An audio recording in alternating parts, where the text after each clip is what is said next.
Well, we're talking today with Michael Morrow of Grafton, Illinois. The interviewer is James Smither of the Grand Valley State University Veterans History Project.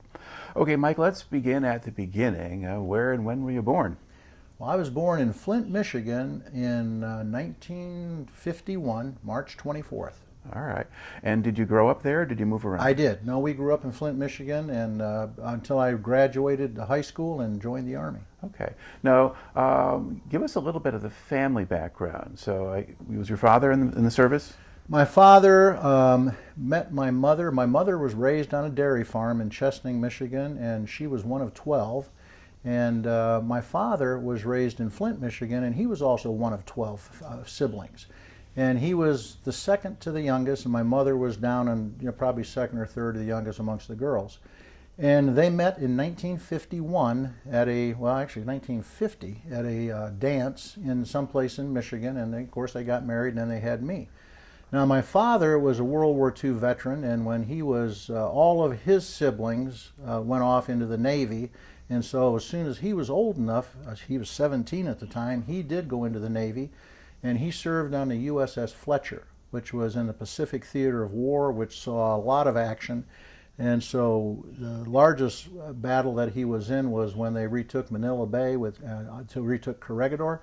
The Fletcher came into Manila Bay, and there was a minesweeper that was near the shore sweeping mines, and a hidden Japanese battery opened up on them. And so the Fletcher went to full power, came in between the minesweeper and the shore battery, and they stopped so that they could, because the minesweeper was sinking, it was hit. And so they were doing rescue operations, and my father was on the side of the ship where they were returning fire amongst the enemy. And at that point they realized that the #1 gun magazine was on fire. And so it was my dad, when he and I talked about this, at one point, we only talked once about it, though, when I came back from Desert Storm. He told me, he said he was so scared he didn't know what to do. He said they didn't know because no one gave the order to abandon ship. And so the only thing that they knew to do was just continue to do what they were doing. Well, his job at that point was to hand up ammunition at the 40-millimeter gun, which was about midships, towards the front where he could see what was going on and the billowing smoke and everything coming up from the magazine. And there was a young water tender, third class, Elmer Bigelow, who went and took a handheld fire extinguisher, didn't take the time to put on his respirator gear, which would have taken more time, and he climbed down into that hellhole and he put the fire out. And if it wasn't for him, I wouldn't be sitting here, because my dad said the entire ship would have blown up. So, and it was interesting because as a combat veteran, he never talked about his service. We saw his old uniform, Navy uniform, hanging in the closet as kids and whatnot. He had that single roll of ribbons for his campaign ribbons and so forth. And we knew he was on the Fletcher because we always put models together of the Fletcher. But he never talked really much about what was going on. It wasn't until I came back from my first combat tour from Desert Storm, that he and I sat down at the kitchen table where he used to play solitaire, and we talked for about an hour and a half, and he related that story. Not so much, I had to get the details from the records of what happened that day, but what he related was his fear.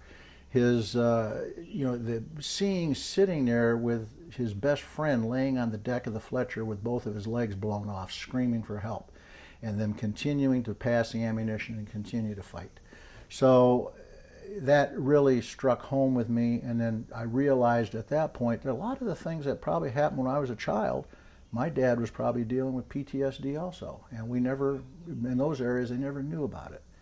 So my mom and dad, and they were alive. My mother passed in 2009, and my dad passed that next spring, right one after the other. So it's, yeah. Okay, so let's go back now. So while you're born in 51, so while you were in high school, Vietnam is really ramping up. Yep. Were you paying attention to the news at that point? Well, those were the days we didn't have cell phones or anything, so we'd have to watch Walter Cronkite or whoever on the evening news, and kids don't pay that much attention to that, but when we're watching, we catch it. We'd hear mostly the helicopters coming in, and they'd show these shots and whatnot, and we knew that there was a war going on. Now, since my dad was a veteran, we got more of the commentary of what he thought was going on, so our household was pretty much attuned with it, and as a young man, I was pretty attuned with it also. Okay. Now, there was also a draft going on. Yes. And you born in 51, you would have been eligible for it. Correct. So, by what route do you wind up going into the military?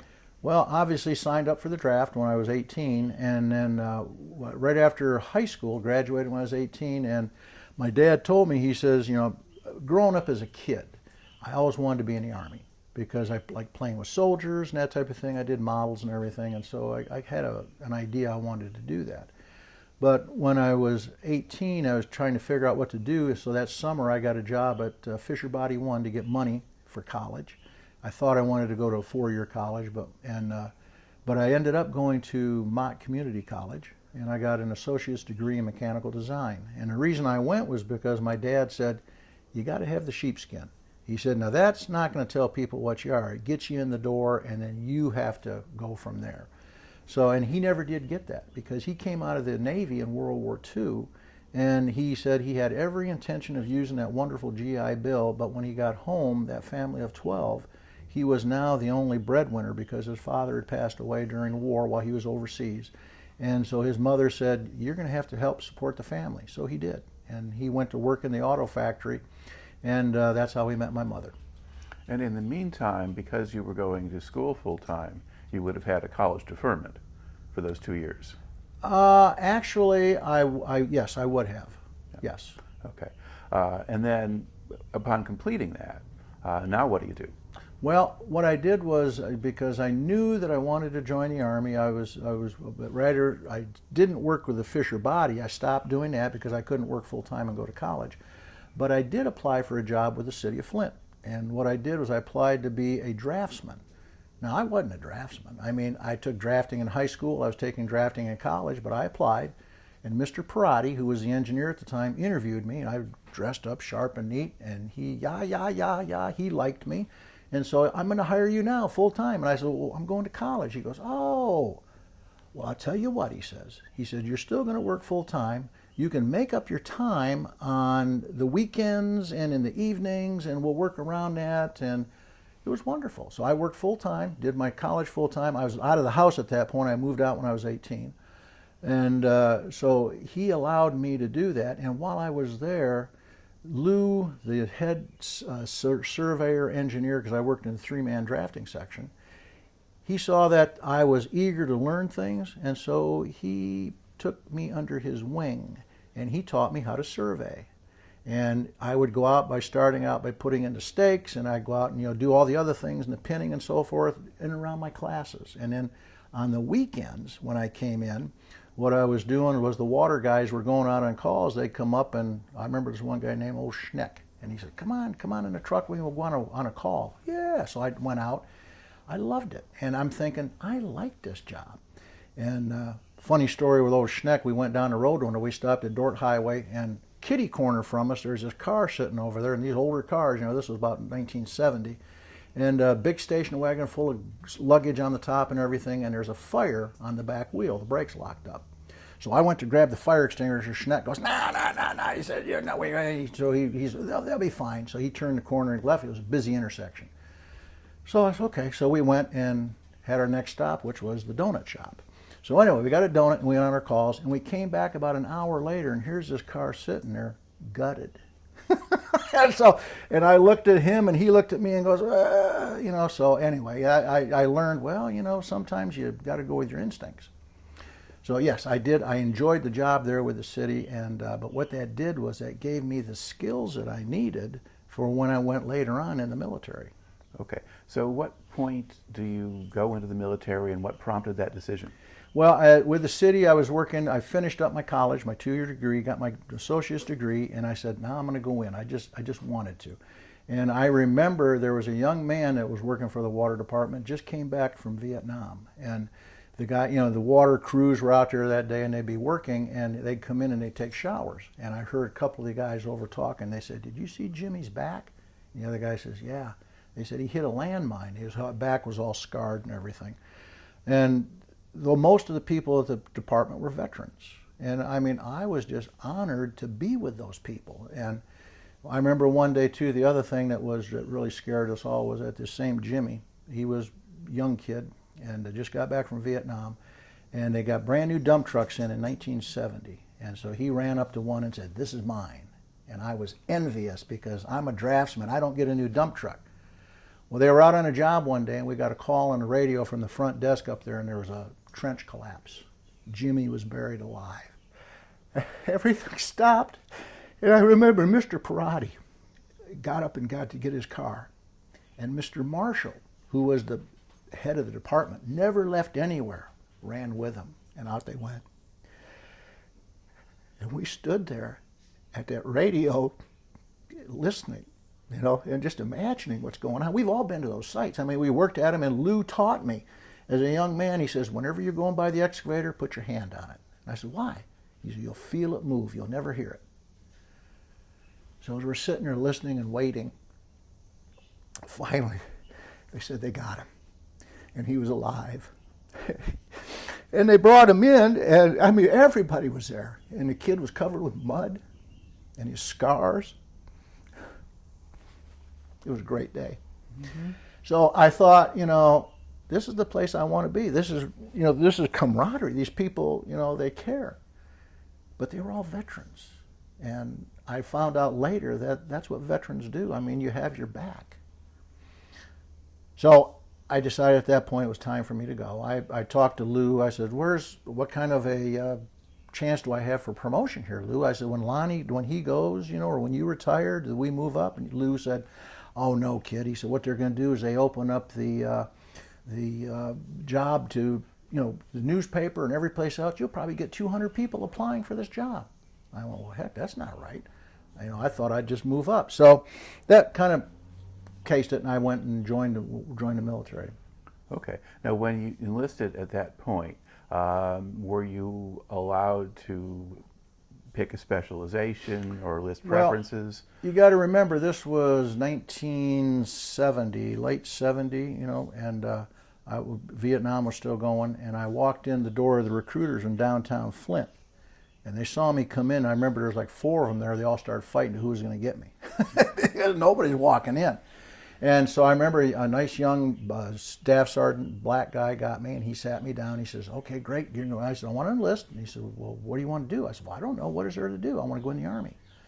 And he said, well, what are you, and I just told him I had just graduated yesterday from Mott Community College. I had my mechanical design degree. And he goes, oh, well, you know what? He says, I think we got a program for you. So he looked us up and he says, yeah, you know what? You can, if you qualify, you can probably come in as a Spec 4. And I said, what's that? He goes, that's an E4. He says, there's privates and there's E4. It's really good. I said, oh, well, what do you got to do? So he showed me this quick little tape on engineers and what they do and all that. And then he sent me for an interview with a colonel down in Detroit, who was a district engineer with the Corps. I didn't know it then. So I go in and meet with this guy, and I walk in. He's sitting in his uniform, got all these ribbons on and everything. He looks real important. And he interviews me. And he gets done, you know, and he said, well, how do you survey? How do you set this up? How do you do that and everything? And everything Lou had taught me, all hands on. I explained it to him and told him how you keep the numbers and everything. And he was really pleased. So he said, well, I'll tell you what. He starts writing. He says, I'm going to let you come into this program. I call it the early enlistment, something or other program. He says, we're going to bring you in as a Spec 5. And I went, whoa, whoa, whoa, whoa, whoa. And he stopped me, looked at it, goes, the recruiter said, I can be an E4. He laughed. He goes, I'm sure he did. He said, but trust me, kid, this is better. And I'm thinking, I don't know. I think I'm getting screwed. But anyway, so he did, and I went back. Took the recommendation. So the sergeant said, well, how'd you do? And I said, well, I don't know. He said, and he gave him the papers, and he was like, oh, my God, E5, Spec 5. He said, oh, gosh, this is great. I said, really? He's, oh, man, this is great. So they did all the paperwork up and everything, and I went through the station, got on the bus, and I went down to Fort Knox, Kentucky for basic training. All right. Now, before we just move on here, Yep. just for benefit of regular people, will you talk about a Spec 4 and E4 that translates to corporal? E4, yes, Spec 4 is a corporal. Spec 5 would have been a buck sergeant. Yeah. The staffs with just Right. 3 stripes. Right. Yeah. So you're a sergeant rather than a corporal. So that really was better. Okay. Oh, yeah. Yeah. Okay. So what kind of reception do you get at Fort Knox? Well, here's the thing. This recruiter told me, he says, I'm going to only tell you one thing. And he said, you better listen to me. He said, you got these orders. He said, what's going to happen to you because you're on this special program? You got this skill that we want. The day you graduate basic, they're going to promote you to E5. He said, now, don't tell anybody in the basic training unit that this is going to happen. And I said, well, why? He said, trust me, they'll dog you. You don't want to do that. He said, just don't tell them. It'll happen.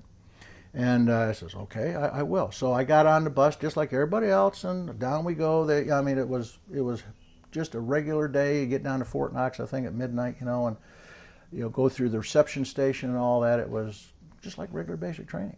So okay. Now I understand, of course, most people today don't know what regular basic training is like. So you arrive in the middle of the night. Arrived in the middle of the night. And what we did was we got off the bus, and they weren't yelling and screaming at us because we're all sleepy. I mean, this is still reception station. What I learned later is reception station, they're still nice to you.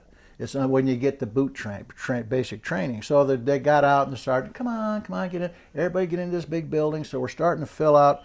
And there must have been 3 or 4 buses that, we got in there, we're filling out this paperwork, and the guy up in front said, now, put first name, middle initial, last name, blah, blah, blah, and then all the questions. What, first name first, last name first? And I'm thinking, oh, for crying out loud, and I'm just filling out the paperwork, And we finally get through with all that, and then off we go, and we get to sleep in the bed that night, and, wake up the next morning, have breakfast. So I'm thinking, this isn't so bad. This isn't so bad at all. We draw our gear and everything, and they're treating us pretty nice for a couple of days, and then all of a sudden one day these buses showed up. And these guys get out with these Smokey Bear hats. And before we've been hearing, you're going to cross that big street over there, you're going into the other world, into boot camp. Okay. So we did. We got on those buses, and true to form, they were get on the bus screaming and yelling. We got off the bus, they started screaming and yelling, and it was that day that they break you all down and turn you into, start the training to build you back up. Now, did you expect that to happen? Oh, sure, you all hear the stories, absolutely. But you know what? You're thinking, I'm so tired, they're going to have to let us sleep. No, that's part of the plan.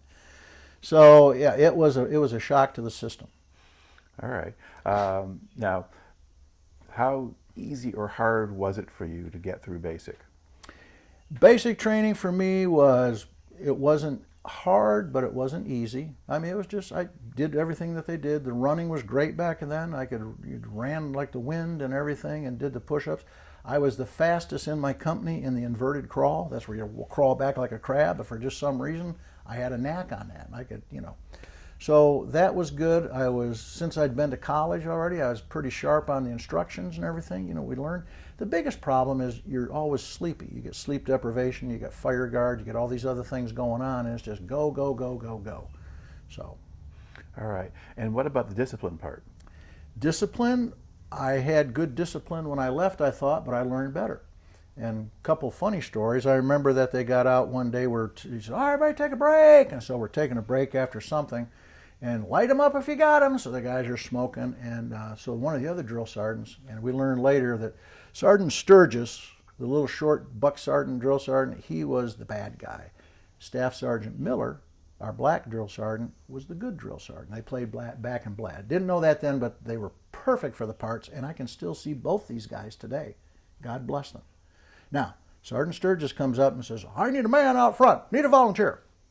Of course, nobody's moving. Nobody wants to volunteer. We're smoking cigarettes, having a break. All right, I need 2 men. Or I know he kept going, finally, everybody out front. Blah, blah. They put us on push-ups, yelling, next time we yell for somebody, you all come running, blah, blah, blah, blah. And so I'm thinking, geez, now we get yelled for this, get yelled for that. Then, so the next time they did it, we're sitting there, and they said, on another break, they said, can anybody drive? Ooh, I get my hand. I'm like, yeah, I can drive. I'm thinking, here I am behind this big truck, and I'm driving all these people. I'll drive. So he goes, okay, yep, one more. He pointed at me, you. Oh, great. So I get out front with these guys. There's about 6 of us out there. And I'm thinking they're going to tell us to go to the motor pool and get a truck. He goes, see those wheelbarrows over there? Go get them. Fill them with rock. And so while they're taking a break, we're running up and down with rock-loaded wheelbarrows, dumping the gravel and this type of thing, and then right back in when the break was over. So I said, I learned that. So that's what we did the first one. The second one, they called for a volunteer. Nobody volunteered. Then they got us all out there, so I'm thinking, you can't win. But it's all part of the process, so I look back on it. So, all right. Now, how long did basic last? Basic training, I think, was 9 or 12 weeks or something like that. It wasn't that long, because after basic training, then you'd go to your AIT school, which was your Advanced Individual Training School. And for me, since I was going to be promoted to Spec 5 and go to a special course, which was called NCOES course, they basically, you know, I didn't know where I was going yet at that point. So. Okay. Now, do they have a graduation ceremony for Oh, basic? yes. And did they tell you what your assignments were or anything else? They do that right at graduation. So you had everybody out there in your Class A's, you know, and everything, and they get up there and they say, Swasso, call out the name, hand them the orders, you're going here, and then all of a sudden they got to me and they're, look at that, and they start mumbling. They're up on this little drill sergeant stand because nothing had happened yet, you know. I remember the day of graduation, we're in there, and they were only going to promote like 5 or 6 people to Private E2, which would have been 1 stripe. And he comes in, Morrow, throws a stripe on my bed. Well, I did the first dumb thing I ever did in basic.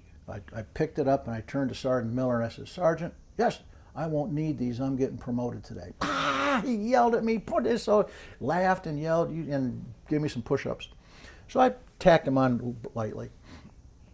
So we get out there, and then all of a sudden they're looking at these orders and they're for me. And he goes, they finally say, Morrow, get up here. So I come running up wondering what's going on, and they pinned Spec 5 on me. They couldn't believe it, but they pinned it on me. They had the orders. The first sergeant came out and said, yep, it was some kind of program, and so I was a holdover. They let everybody else go, and there's a bunch of us holdovers.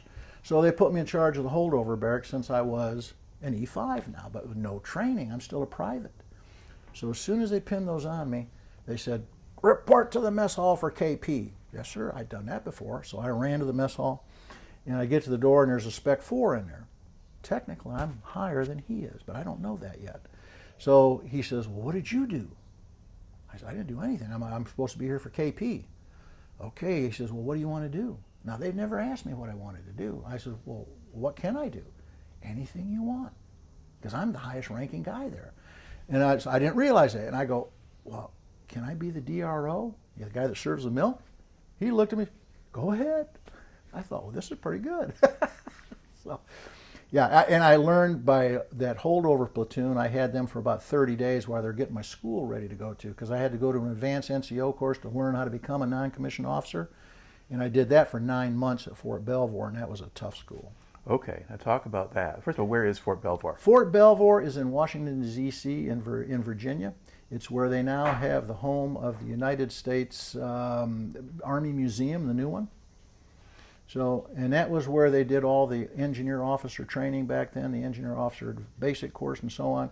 So, and they also had the, we went to engineer, non-commissioned officer school at that point. Okay, so 9 months. What do you do over the course of 9 months? We learned everything. We learned a little bit. We learned how to become specialists in construction training, surveying. Since I had surveying skills, I had that. But we learned a little bit about plumbing, building, demolitions, rifle training, everything. So that when we got out of that course, we're the guys, we're the go-to. And you know, you're already a Spec 5, so you get to your unit and they put you in charge of something. All right. Now, while you're there, did you get a chance to go into the city and take advantage of being there? Sure. You're basically now, you realize that you're an E5, you've got responsibilities, but you also get time off. So we lived in a barracks, which were beautiful old concrete, like schoolhouses, as a matter of fact. They're better than what we had, wooden ones down at the Fort Knox. And we could go off on the weekends, or we could go out in the evenings if you were done with your duties and so on. It's kind of like a school. But in military, we still did PT, we still did all the rest of that. All right. So when do you finish that? I finished that in, don't know exactly what month that was, but that was 1972. And then from there, I went to, remember the night we were in the barracks there that night, and the sergeant major was going to be handing out orders to everybody. And he came down the line, handed everybody orders, and he said, okay, up, and got mine. It was Vietnam. Somebody else had Vietnam. They all had a bunch in that. And then the next morning, he came in and said, all those orders for Vietnam are canceled. Oh, he said, draw down, whatnot. So he took them back, and he said, here's, and he gave them the guys their new orders. And he turns to me and he says, Morrow, like that. And he says, you don't want to go here. And he says, I'll tell you what, we'd like to keep you here as an instructor, you know, in the surveying department. And I'm thinking, well, that's not too bad. And then I says, well, where are my orders to? So I took them, and it was 25th Infantry Division, Oahu, Hawaii. I said, I think I'll go to Hawaii. So I did. And Sergeant Major was a little upset that I just didn't want to stay with him, but that's okay. I wanted to go, and then I took off for the 25th Infantry. Okay. So now what did you do there, and what was that like? Well, I got in there, and as I remember, I came in the door with another Spec 5 specialist, Natel, and Phil Natel. He was out of New York, and he and I both walked in the same day, signed in together. And First Sergeant Leo D'Artez, never forget him, because when we were both standing in front of his desk, he had a guy behind his desk, hog-tied, with a gag in his mouth. And we're standing at parade rest in front of, and Leo was a big man. And this guy's going, and I'm thinking, what the heck is going on here, you know? So what it was basically Tom. And Tom was the company drunk, and Tom was drunk, and he hurt himself, and so the first sergeant was making sure he didn't hurt himself. I mean, he wasn't really hog-tied, he just had him just dismobilized. And so I thought, well, wow. And so the first sergeant says, tell you what, he says, I've only got, you're both surveyors, because Phil was actually a surveyor with a degree, and I was just learned it on the ropes. So he says, I'll tell you what, he says, I've only got one job in the S3 section for a surveyor. The other guy's going to be my company clerk. I'm thinking, I don't want to be no damn clerk. He says, I didn't want to type, didn't know any of that stuff. So he says, but I'm not going to pick. I'm going to let Captain Short pick the guy that's in the S3 section that you'll be working for. Okay, so that's fair. So we went over there to meet him, and he was sitting there, and he says, well, he had glasses, kind of a short guy, nondescript, kind of cartoonish, right? And he's telling us what he wants. He wanted us to go to the Kutri Reservoir. We could each draw a vehicle, draw the equipment we needed, go up to the Kutri Reservoir, and they wanted to put in a slide for life from the cliff all the way to the other side. He wanted to know how much rope, how high, blah, blah, blah. You know, there's a whole setup. And I'm thinking, So while he's talking and telling us this, I'm looking at his desk, and I see over here is a stack of comic books. You know, and I'm thinking, well, that's his reading material, so that tells me something. So anyway, we go. Phil got his stuff and went. I got my stuff. We went up 2 different days, and I drove up there and had somebody to help, you know, hold the pins and do all that stuff. And I'm thinking, dang, how am I going to do this? You know, and so I got to thinking about it, and I can't measure that. You got to know the ropes. So I basically did basic trigonometry math and set up, you know, the theodolite and everything to do all the stuff on the one end. Did all my measurements, roughed it in and that, and then I came up, since I was an artist, you know, and I sketched what I wanted with everything. So we go back, and so we're standing there in front of the captain's desk the next day, and I drafted up all my stuff. And starts off with Phil first, because Phil was, he was the school taught guy. He starts in on this long explanation of blah, blah, blah, blah, this, blah, that, all this and that, how you got to do that, how you got to do this, and all the angles and dangles. And I can see this guy's eyes glassing over, you know. He lost them. And I look over at those comic books, and he'd been reading a Superman, you know, so I'm going, So anyway, he gets done with Phil, thank you, so, and then he says to me, he says, now what about you? 150 feet, blah, blah, blah, I just rattled off what you need. And here's the sketch. He looked up at me like, you know, I didn't tell him how to crack the egg. I said, here's what you asked for. Boom. You're hired to go to the headquarters, told Phil. So Phil, who was the college-educated surveyor, ended up as the company clerk. He also knew how to type, which was good because he and Sergeant D'Artez got along really great. And I ended up as the surveyor for the company. That wasn't what I went to. I mean, I went as a surveyor because I had that skill. So I was in, and that was with the 65th Engineer Battalion in the 25th Infantry Division headquarters company. Okay. Now, the 25th had done a long tour in Vietnam They before did. that. They were all drawn down, coming back through, and the time I remember at Schofield Barracks was a horrible time because the drugs were bad. We had a lot of racial problems over there. It was the drawdown. It was not a good time to be in. All right. And how did you deal with that or sort that out? Well, what happened was that Sergeant D'Artez saw something in me at that point, and he said, Morrow, he said, we're going to convert you from a Spec 5 to a Hard 5, which meant I got the 3 stripes of sergeant now, and you're going to be in charge of the headquarters of the platoon. So I did that. And at that point, then I also, he told me that the promotion board is coming up for E6. He said, I know you've just been in. He said, but believe it or not, you qualify. So I went ahead and did that, qualified, and I got promoted to staff sergeant. I had a rocker down, which is not, in 9 months, the fastest he said anybody got it. So now I'm a platoon sergeant with 1 rocker down. I'm running this platoon, and I love it. Okay, and what did your platoon do? Our platoon, we had the headquarters platoon. We had everything from the mechanics, the cooks, the engineers, the surveyors, the people that worked in the S3 shop, all the staff officers, places, and yeah, pretty much a lot of all the maintenance.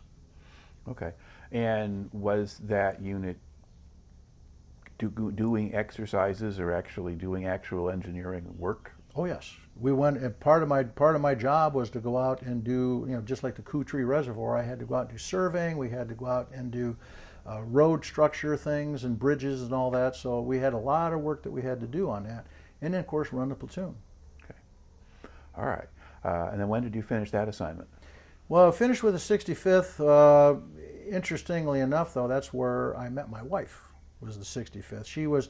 I was part of this staff sergeant deal was I had to go to non-commissioned officer school again over there. So I went to do that, and I met this lovely lady who came from Camp Zama, Japan, and she was a Spec 4. So, and I was still Spec 5, so to get promoted to staff sergeant, I had to go to school.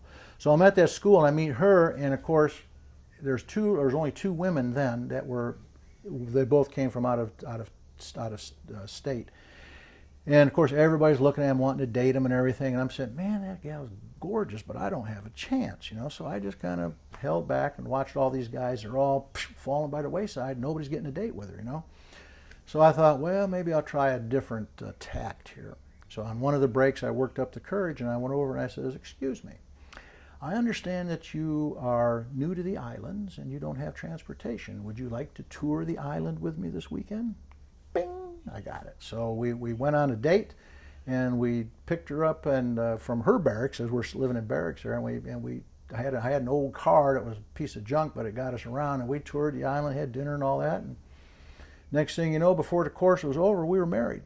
And then she flies back to Camp Zama, Japan, and I'm sitting here in Schofield. I'm going, what did I just do? But it was good. All right. And so now when you do finish there in Hawaii, or where do you go next, or what happens?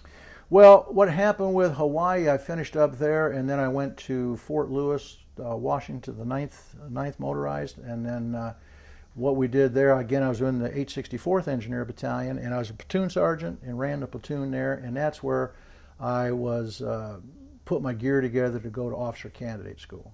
Okay. And was your wife at that point still out in Japan? She was still in Japan. And the Army back in those days, what they did was that they didn't put you together. And so she finally got a transfer and got to Fort Lewis. We bought our first home there, which was in Tacoma, Washington. I tell everybody it was arm and a leg. It was $24,000. It was a gorgeous home like this one. It was an arts and crafts home. And but I thought, man, is this expensive? And it was. But we had a good time there. And then OCS came along, and then I had to transfer, go there to OCS, and left her there. And we always seemed to be following up and catching up with each other. Okay. So was the officer candidate school back at Fort Belvoir? Nope. Officer candidate school was at Fort Benning, Georgia. Okay. Home for boys. Yeah, because that's where the infantry do theirs. Correct. And that was everybody. it. Went through the course down there, and it was that was an interesting one. And I enjoyed it, but it was again, that was a tough one. Okay, describe what they had you do. Well, you come in. I came in as a staff sergeant, so in other words, I had a lot of about 5.5 years of military already with me. So and everybody that goes there has got some type of skill just like that, or they're brand new and they're going straight into it. So we get there. We had 7 platoons, and we basically. From people that have a lot of experience to no experience, and then you have a cadre of officers that is just like basic training, only it's longer. I mean, you PT every morning, you got just all kinds of stuff going on. You got inspections and late drills at night, studying and courses, because you're not just learning how to skillfully do things, now you're learning how to plan, how to organize. So you're becoming more of an officer. But in those skills that we learned, now that, like I used to tell people, when I tell somebody how to clean a toilet, I know how to do it because I did it. And I know how long it takes. So those skills that we learned translated into the planning process, gave us more ability to plan better and so forth. All right. And how did the instructors treat you? It was great. I mean, they treated us, it wasn't like basic training, but they treated us with dignity and respect. You got out of line, you knew it, and you do push-ups or whatever, but for the most part, it was an officer and gentleman school. Okay. All right. Now, the people who were training alongside you, was there a certain chunk of them who were Vietnam veterans? Or? Yes. Okay. You always ran into the Vietnam veterans, just like today, running into Afghanistan, Iraqi veterans, those that have not. So, and you'd always talk to them, look up to them and say, wow, you guys been to combat. You've done, oh yeah. And so it was one of those things that and you valued what they had to say. Okay. How would you characterize morale in the Army at that point, the units that you were with and the people you were with in OCS?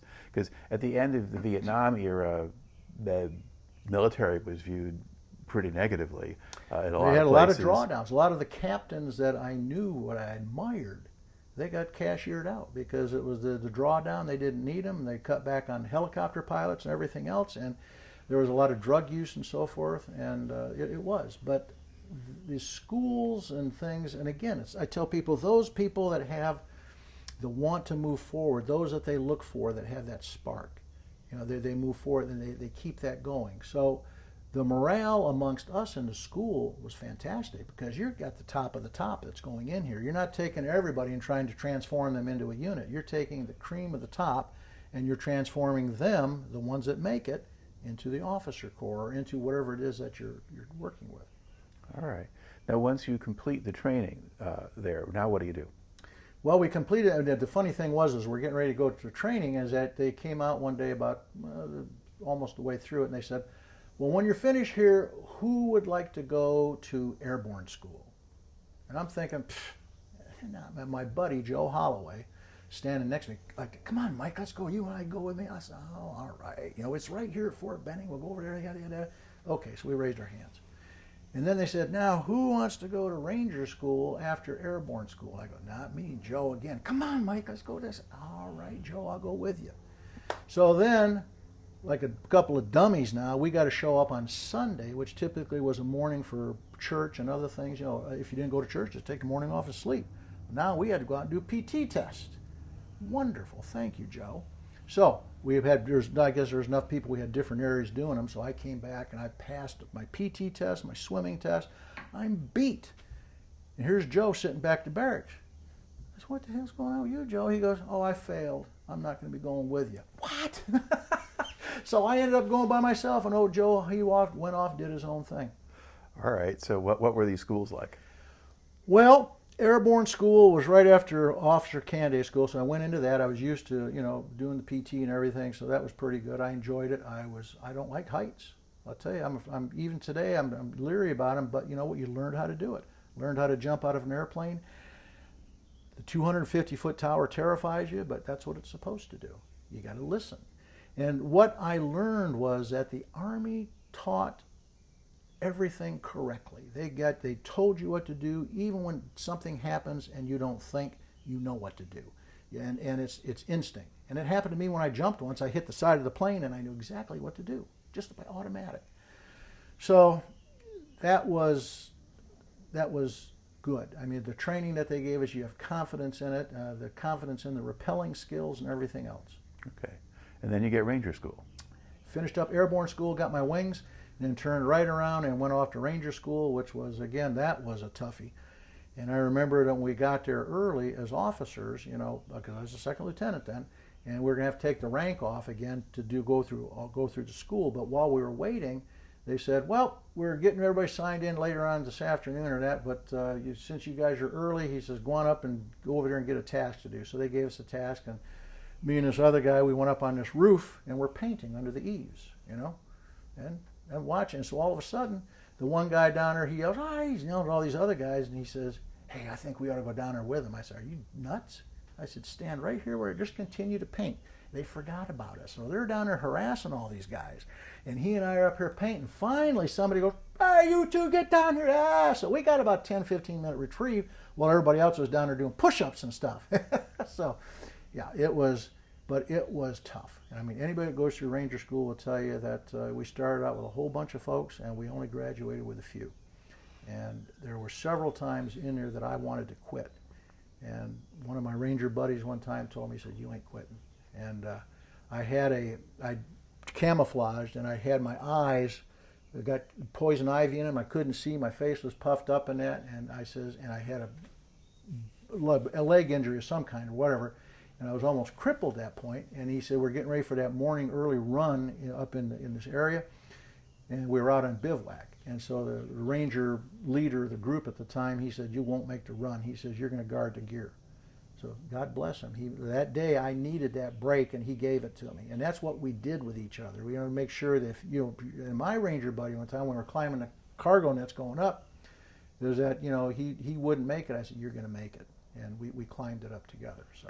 Yeah. Now, during that school, did they move you to different places, or do the whole thing in one place? Oh no, we did. Yeah, we did mountain. Fort Benning, Georgia, was our land phase, I guess, and you did all the PT and all that good kind of stuff there, training. We went to Camp Dahlonega for our mountain training, and then we went to Florida for the swamp training. Well, it's and you're always on your feet, and of course, being airborne is an honor because now you get to jump instead of just being driven by a truck. So it was like, okay, which was great. I enjoyed it, and I got to sit first time in a helicopter UH-1 on the foot by the gear there and jump out of the door head first like that. And so those were scary, but again, the confidence that you have because of the training that you've received is enormous. Okay. So you've made it all the way through all of these schools, right? And now do you get? Well, there was one other school I made too because I had time, and they said, "You got time before you go to your next court. Would you like to go to Atomic Demolition Munitions School?" I said, "What the heck is that?" And they said, "Well, that's a top secret. Yeah, I'll do that." I mean, because I volunteered. One of the things my wife says is that I volunteered for every school that came down the pike that I was qualified for. So, anyways, this was the ADM course, Atomic Demolition Munition, which was a 12 Echo course, and we basically hand-emplaced nuclear weapons. And we had one that was called a SADM, which was the large 55-gallon barrel drum, or that was the MADM, and then the SADM, which was the backpack that you could carry and jump out of an airplane. And as crazy as it sounds, this is what they basically used in Europe to stop the Russian horde if they were ever to come across, take out the interchange, Autobahn exchanges, and so forth. So that was a pretty interesting course. I took that at Fort Belvoir also, and yeah. And then from there, now you get an actual assignment? What happened there was, yes, I got, well, actually my first unit, we skipped over those. Before I got to all that, I was, when I was a second lieutenant, well, actually the atomic demolitions didn't come till, no, it was there. So anyway, when I was, my first assignment was at Fort Leonard Wood, Missouri, and I was supposed to be going in as a training officer. Well, when I got there and to the battalion, to the brigade headquarters, when they signed me in, they said, "Oh, we have an opening, and we're going to put you in as a company commander." Oh, wow. But it was a basic training unit, so it wasn't a regular line unit, so I was training soldiers. So I went in did that, and that was a wonderful assignment. And then from there, I went off to become the adjutant general, the aide de camp for the deputy commanding general. And what did that job consist of? Doing everything for the general. I mean, since I could write, I wrote a lot of his stuff, drafted it up for him, drafted his OERs, drafted his other things, did his schedule, made sure when we looked in the day where he's going to go, he'd say, for example, I got about an hour this afternoon, I want to go visit training. I'd like to see this. So between myself and the driver, we'd map out a route where we're going to take him to maximize his time with the troops and do what he was supposed to do. And so we just basically took care of everything. It was one of those jobs where you're up early in the morning, home late at night. And I was married at that point, and I said, "Honey, I won't be home tonight." So. Okay. And so when were you doing that? That was my first assignment at Fort Leonard Wood. That was the last assignment at Fort Leonard Wood. I was a company commander with Delta 1-2. Then I was the aide de camp. Mm-hmm. And that was in 1977, 78, 79, up to 80. Okay. And then in 1980, I went to Germany. Okay. And what unit were you assigned to there? First unit was the 275th Atomic Demolition Unit. That's where my atomic demolition training came in. I came in as a captain, so I was the XO of the unit, and the company commander was a major. And it was our job to do the hand emplacing of nuclear weapons. And so we had platoon leaders that were lined up with their people to do that.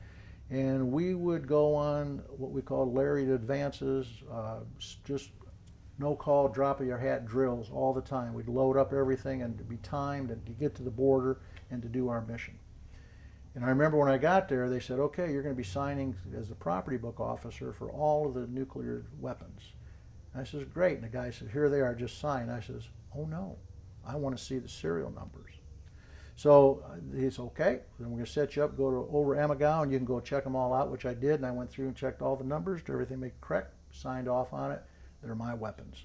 And so we maintained those throughout the time I was there with that unit. When I was finished with and then of course we did a lot of training up on the border, going up to that. We wouldn't take the actual weapons with us, but we would take, we'd practice going to the munition dumping and loading up dummies, our training units, and then heading up to the actual sites, what we were going to do. Now when you did that, would you put them in the places where you would put the real devices, or did you put them in other places instead? We would put simulated places because the actual place where they had to go, if you ever looked at an Audubon exchange, they're huge. They got these big columns and towers, and there was a little gray door down on the bottom of those. You'd open that up, set the timer, and run. And was that the kind of thing that the Soviets would have known about anyway, or? Oh, I'm sure they would have. I'm sure they had the same kind of thing with that. But again, this is one of those are last-ditch efforts to stop the horde. And as you remember, they had all these tanks, all this stuff, and just rolling across the border. And we were fighting delaying actions back across the country. And then my second job over there after the 275th, I was a company commander of a alpha company of the 7th Engineer Brigade, 9th Engineer Battalion, 7th Engineer Brigade. And we would go to the border and we'd put in landmines. So everything that we were doing there was defensive, no offensive, but defensive to stop the Soviets as they would come across that border to attack us. All right. And what was life in Germany like? That was great. Lived on the economy. I had our son was born at the time. My wife Michelle and I, she'd gotten out of the Army, and while I was at Fort Leonard Wood as company commander, she called me one night, and she says, because in them days you couldn't be in the Army and be pregnant. So she called me up and she says, I got a big decision to make whether, I'm pregnant. Oh, I was so happy. But she didn't know if she wanted to keep the baby. And I said, oh my gosh. And so I remember I prayed all that night because we wanted a baby. Yeah. I know she did too, but we'd been apart all these times, with the military. And the next morning she called me, she said, we're having a baby. And our son was born.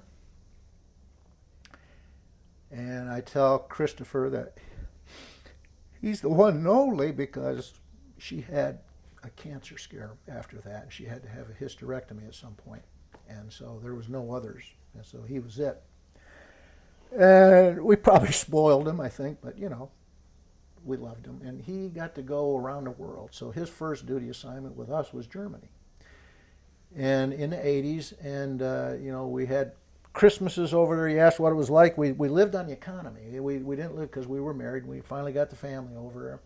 We lived on the economy in these beautiful apartment buildings that they look like barracks, but that's how Germany is. And we'd have Christmas over there, and when Star Wars came out and all that stuff, he'd have all his Star Wars stuff we got at the PX and everything. And I was constantly going on alerts, and I was constantly going it's like a fireman. All of a sudden, the alarm goes at 4 in the morning, off you go, and you're going, honey, I'll see you when I see you. We would go on 2-3 days. And I remember one time we took off on a company alert, and we got up into this big mountain setup, got up through this hill, through this farmer's area, and it rained the last day that we were up there.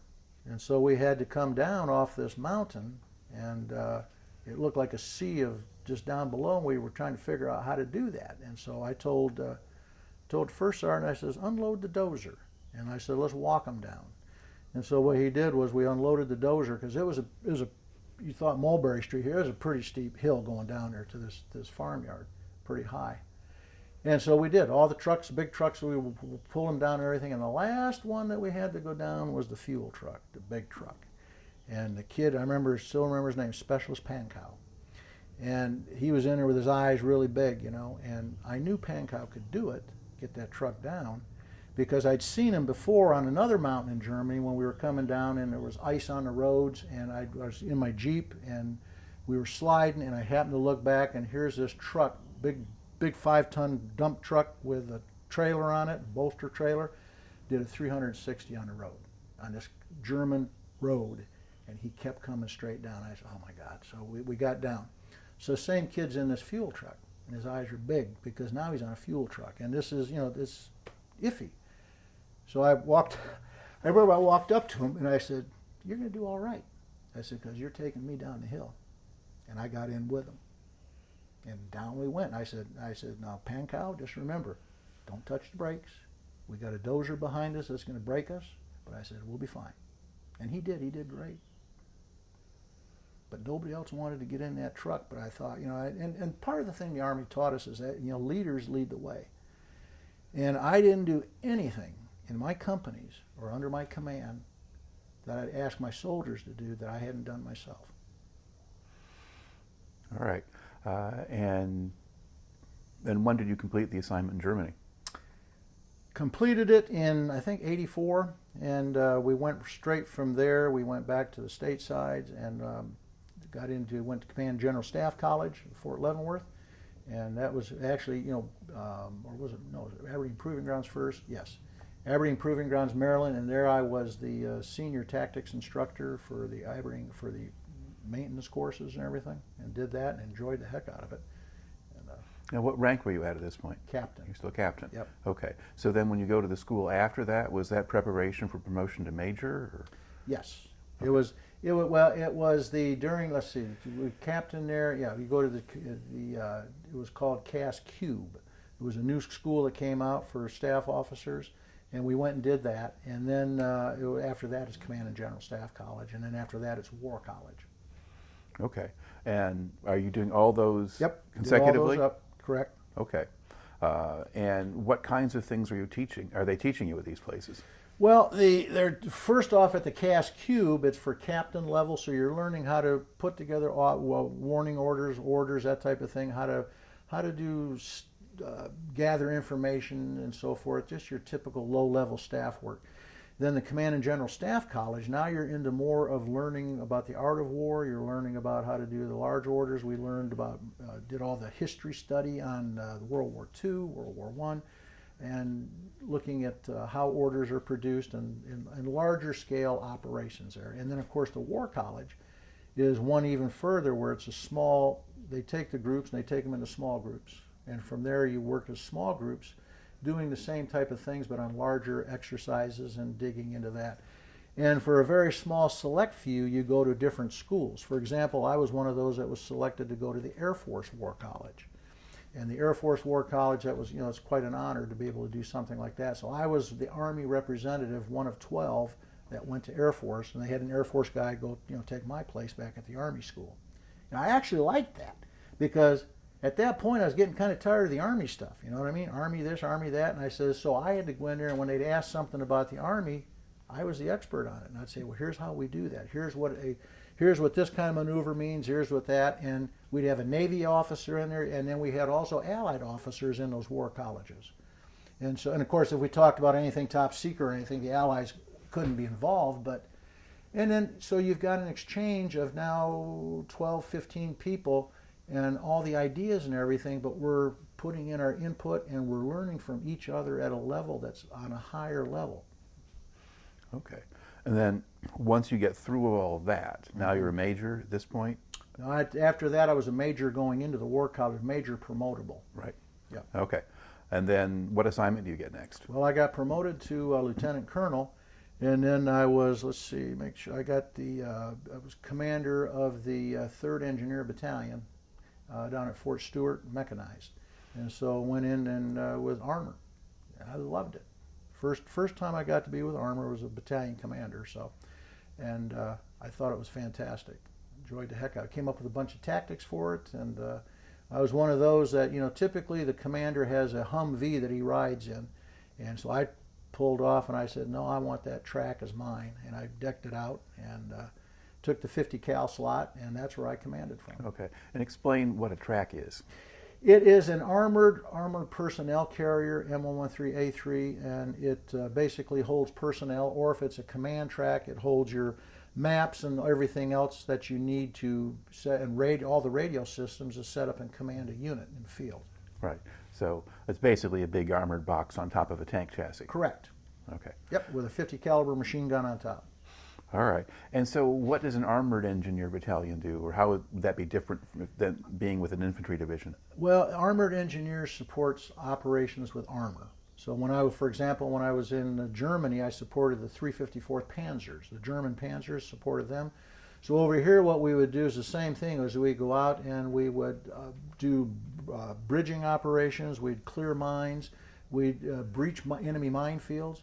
We went to the National Training Center in California, and we're linked up with other armor units, and we did complete operations on the desert floor.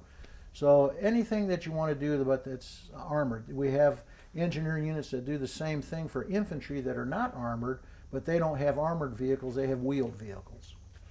Okay. And then during what time span did you have that assignment? That was time span as, let's see, that would have been when I was a lieutenant colonel. That would have been 96. I think I graduated that 95 in there. Okay. Well, now we have at this point jumped over something. We have. We jumped over a couple things. So what did we jump over? Well, there's this thing called the Gulf War, for example. I hear you were part of that. That's correct. That's right. That was still I was at Fort Knox. What happened was I got to Fort Knox and I was the S3 of the 19th Engineer Battalion, and was working down there with them, and then all of a sudden the Gulf War kicks off in '89. And the S3, the battalion is going to get ready to deploy. And I had been pulled from that unit like about 3 months prior to work for the commanding general because he saw something in me, and he said he wanted me to be his secretary to the general staff, which basically ran all the staff. And so I was doing that, and I thought, oh my gosh, I want to go with these guys, what I trained for, but no, I had to stay up there. So I get a call from Washington, D.C. one day. And it's our personnel officer, and he says, we're going to activate you as an individual to go overseas on this. I says, okay. General says, yep, have a good time. And so off I went. And remember, I got to Saudi Arabia on an individual filler slot. Now, I'm not with a unit, and I'm all by myself. And I flew over on a big civilian aircraft like they did most of them. And I got into Saudi Arabia, and we're in this room, we're hot and we're tired, and with a bunch of captains, other majors, and so forth. And this old crusty colonel comes out. His name was Colonel Lackey, artillery guy. Just still can see his face. He goes, yelling, cussing, and he's looking, and he said, there's probably about 15 of us in this room. He goes, anybody out here got any damn thing to do and know anything about targeting? I raised my hand. Remember, I volunteered for everything. I raised my hand. And Benjamin Bigelow, captain, raised his hand. He was field artillery. Called him Big Guns. All right, you, come here. Now, what did I know? I mean, I knew what everybody else knew. I knew how to target. And so he says, you guys are going to be going with a command tack forward. You're going to be the forward targeters. You're going to be the forward engineer, blah, blah, blah, blah. Get your crap, let's go. And so off we went, and which is what I want. I didn't want to stay in Saudi Arabia. I wanted to go forward. So we went forward when KKMC we were at KKMC in Saudi Arabia, and when the war kicked off, we went forward, followed through with the Marines up through Kafji, and then went in to take the airfield that night up in Kuwait. Okay, so at Kuwait City. Kuwait City, yes. Okay, and so now describe what happens as you go in. Well, we're in this convoy. You got to remember, now I'm a major, I got a driver over here, and I'm an engineer. And I'm the only engineer in this whole doggone group. But I'm a staff officer. I'm a targeter. I target things and that type where the bombs go. So as we're driving in, I turned to my driver and I said, do you feel something? I mean, something wasn't right. I'm in the middle of the convoy. It's in the afternoon, about 1 o'clock. And something don't feel right. And I said, what is this? I said, I feel odd. And he said, yeah, I do too. And then I feel like my vision's starting to go. You know, something's happening to me. And then I finally realize is that it's getting misty out. It was like we were going through a real thin veil of cotton candy, and all of a sudden, and what we were experiencing were the oil well fires as we were coming close into Kuwait. we were experiencing the oil well fires, and we didn't know it. Now, you remember, people back home, they were watching this war on TV, okay? And we weren't. We're living it. So I'm thinking, do you think this is the oil? It can't be. I think oils will be black, and stuff. Well, next thing you know, we can no longer see where we're going. It's like fog, and it's getting foggier. And all of a sudden, tank appears out of the distance, and it goes, was it enemy? Was it friendly? What the heck is going on? And big poles coming through and everything. So we finally get to where we're going, and it was about midnight. And gone through that. We've seen the oil well fires. By this point, in going through Kuwait, there's no electricity anywhere. Everything's dark. You got the oil well fires that are flickering everywhere. There's like about 760 of them that the Iraqis, when they left, they torched it. There's oil all over the place. And we rolled into this area, and I remember it was kind of like a cold, miserable, because it's drizzling and raining. It's cold in the desert at night. I forget what time it was, but it was dark. And every once in a while you see enemy tracers flying off and so forth and go on. And the next thing you know, I hear yelling down the line and say, we need a combat engineer up front. Well, there's no combat engineers in the whole group, so that's me. So I go up front, see what's going on, and Colonel said, we're going to go over this command building over here, but we can't get in there because they've got, it's booby-trapped, we think. It's got all these munitions and stuff. You need to go check it out. Take this kid with you. And he was he looked like he was 15 years old, but he was an infantryman, M16. I had my weapon, but, because I'm supposed to be looking. So I took him, and off we go. Sure enough, into this block in this compound where they wanted to go set up for their headquarters is the biggest pile of munitions I ever saw. I mean, you got enemy rockets, stuff I've never seen before. I mean, Chinese stuff, all kinds of different things down there. And I'm looking at it, and this kid he's looking around for the enemy and so forth, because we're still, we hadn't encountered anybody yet, but they're there. And I looked and took my flashlight, and I thought I saw some wires and that, and I said, So I started to get down, and I looked up at him. He had this terrified look on his face. I mean, looking at this stuff, and I says, you know what? I don't need you here. I need you back over there. Let them know what I found down here, and tell them that I'm going to work on it, and you stay there. Pew, off he took. He had this grateful look on his face, but now I'm all by myself, and it's raining, and it's cold, and I laid down on the ground, and I said, dear God, just let me know what to do here to fix this, because nobody trained me on this. I mean, we train in basic, we train in AIT for this, but we don't train on enemy munitions and that. And the wire that I saw, I thought, yeah, there is one there. So I said, well, I'll tell you what. And I remembered I closed my eyes to do something. And a voice came to me. And God told me, he said, open your eyes and look to see what you're doing. If you don't, they won't find enough of you to put in a box. So I did. And I one after another, I took everything apart, and I just moved everything off to the side, and finally went back and told them, bring them in. And then I spent the rest of the night with another guy, and we went through and we checked all the bunkers, and because what they would do is they take hand grenades and pull the pins and leave them down, and if you moved them, they'd pop. So we just had to check to make sure that they were cleared, and then next morning we had EOD guys come in and actually start destroying all the munitions that were found and so on. Long night and a long day, and it just kept on getting worse. I mean, the sleep deprivation that in a combat zone, because you can't find time to when you need to. But yeah, that was a night to remember. All right. Now, what did you do with the wires? Did you just work around them, or did you cut them? Or? Come to find out, they weren't anything. Okay. In other words, they because a lot of times what we do in combat engineers is we'll set up a dummy. Just like you put up your dummy camera and whatnot. If you don't have the munitions to do it, you dummify it, you slow them down, or hope they do some kind of mistake. So yeah, it was not booby traps, thank God. All right. What was your basic job now with Desert Storm? You've gotten in there, you went in with this Marine group, you helped set up the base, and then we set up the command post for the generals, and what they did was that's where they commanded the forward positions for that.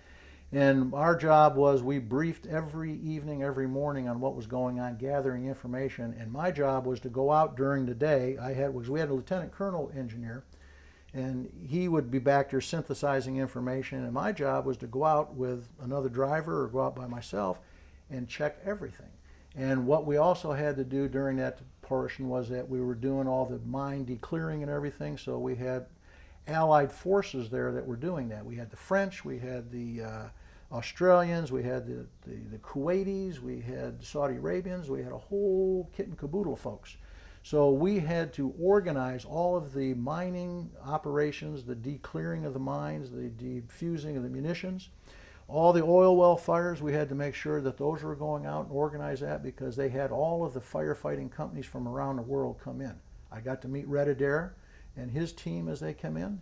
And so we would organize that. We didn't do it, but we would organize it, help them with that, and we would check to make sure the munitions weren't there, because we didn't want that booby trapped either. So it was a full-time job all the time, running out and doing all of this and coordinating and briefing it and that.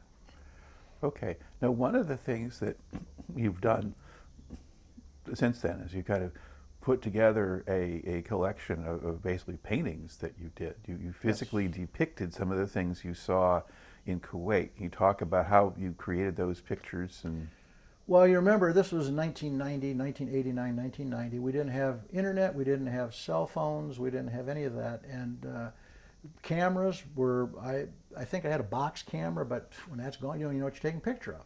And so what I did was, before I left, I quickly threw in my sketchbooks and my pens and my pencils into my rucksack, and I used those. So when I was out doing my daily routine, covering things like, for example, the Highway of Death and all these other things, I'd take a break. And I remember sitting on the pavilion sketching the Highway of Death, and just, it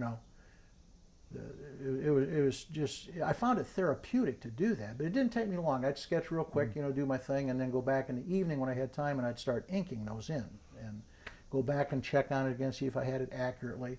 And I'd keep notes of what I was looking at. So when and then part of that, as I went through, I was creating these drawings and the originals. And one day, one of my British friends came in. He was a cartographer, and I was in my tent. We had this big, actually this warehouse. We're in there. And he looked at these. He goes, "Man, these are pretty good." I said, "Well, thanks." He goes, "But you need some color, mate." I said, "Well, I ain't got any color. I do pen." And he says, "Just a minute." Okay. So there had this child's water set of colors, and I said, "Well, I'll give it a shot," and just the primaries. So I had one of my things. I didn't want to do it on that, so I did a quick sketch of something and did some. Yeah, that's not bad. So I did one, and I did what I called a water wash. I took blues and I did that, and I got done. They didn't come out too bad. So those are the originals. And then when I came back, obviously they got put away and everything, and it wasn't until my wife found them later that says, "We need to do something with these." okay, so you mentioned the Highway of Death. Can you explain what that was? The Highway of Death was where the Iraqis were escaping out of Kuwait, and they were heading out this desert road trying to get back into Iraq. They were noticed on J-stars, and then they were targeted. And it was just the Air Force came in and took out everything. So all you got is a long highway of just burnt out vehicles, skeletons, and just all kinds of stuff. And it was all looted stuff too. They were because they were leaving with all their plunder. They'd taken a lot of the cars were civilian cars, but they were with soldiers. And then they also had, they'd taken just about everything that wasn't nailed down, and it was scattered all over the road as they tried to travel to get away from the incoming fire. All right. Now, at that point, were there still bodies and things in these places? Yeah, one of the, matter of fact, it was one of the gruesome things we did was when you give directions, I was telling people, they says, "Well, where you go?" Well, they say, "Well, you go to Charcoal Charlie and take a left." Charcoal Charlie was the skeleton that sat in the Highway of Death that everybody knew was in the old Impala that he probably stole, and he had a cigarette in his mouth that somebody put, and he's a blackened skeleton, just charred, and so. All right. What other kinds of things did you create images of? So I think you had like scenes of just what Kuwait City looked like and the people there. I'd go through and I just the things that struck me were, and I didn't do any pictures of any death or anything like that, because it was one of those that's enough of all that stuff. And the other thing too with these all of these soldiers, once those bodies were identified, they were buried. The one I think I talked earlier about, a soldier they were pulling out of a tank, an Iraqi tank, that the only thing that was holding him together was his fireproof suit. Well, they buried him, and they buried him in, with all due respect, military tradition, and facing to, I guess, the east for the Muslims. And, you know, so there was a lot of respect on the battlefield. It wasn't, you know, there's also, too, where people, it's the, what do they call it, the death house humor or whatever, just trying to keep so that you're not thinking about all this stuff all the time. So a lot of that went on, but there was a lot of this that was very respectful, I guess. Okay. And so what was Kuwait City like after the Iraqis had been chased out? Torn up, all the windows busted out. It looked like a war zone, and everything was looted, stolen. And we witnessed a lot of things when the when the Kuwaiti freedom fighters came back in and taking over stuff, and it was just, you know, a terrible place. But I guess a lot of atrocities happened also too when the Iraqis came in. Mm-hmm. We heard about hangings and lynchings and so forth. Didn't witness any of those, but.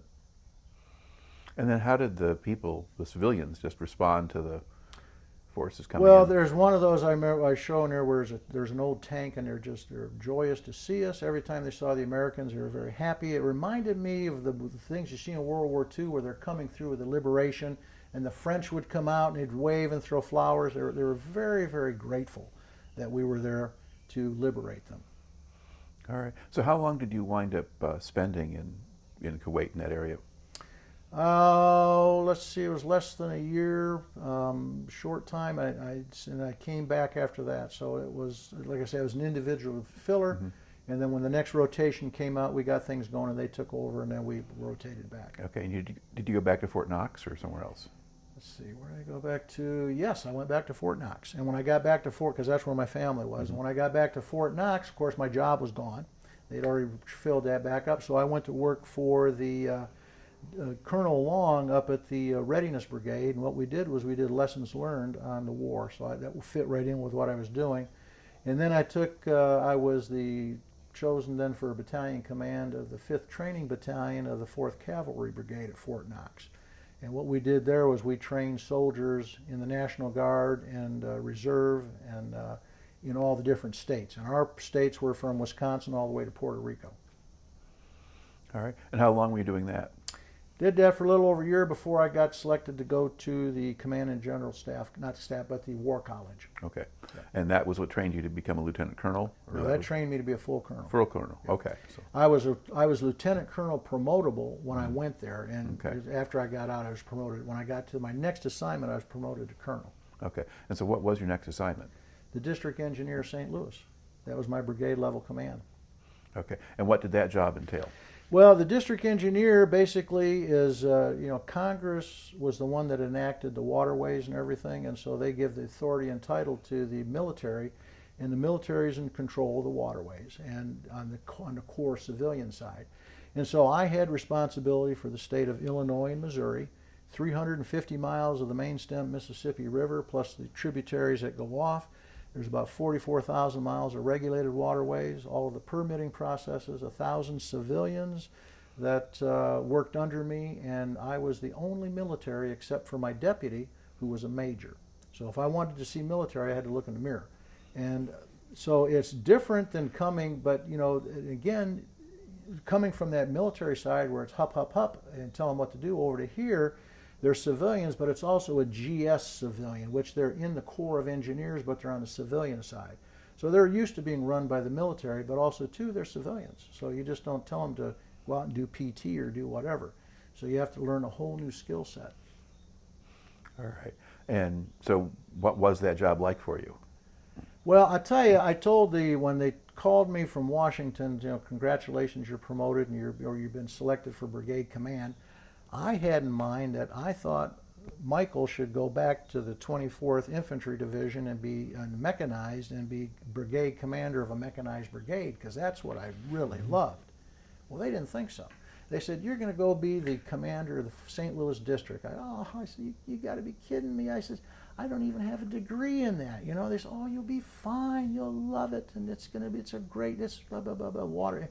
So anyway, they weren't budging, and so I, obviously went and did my duty, and I will tell you that it was probably the best assignment I ever had.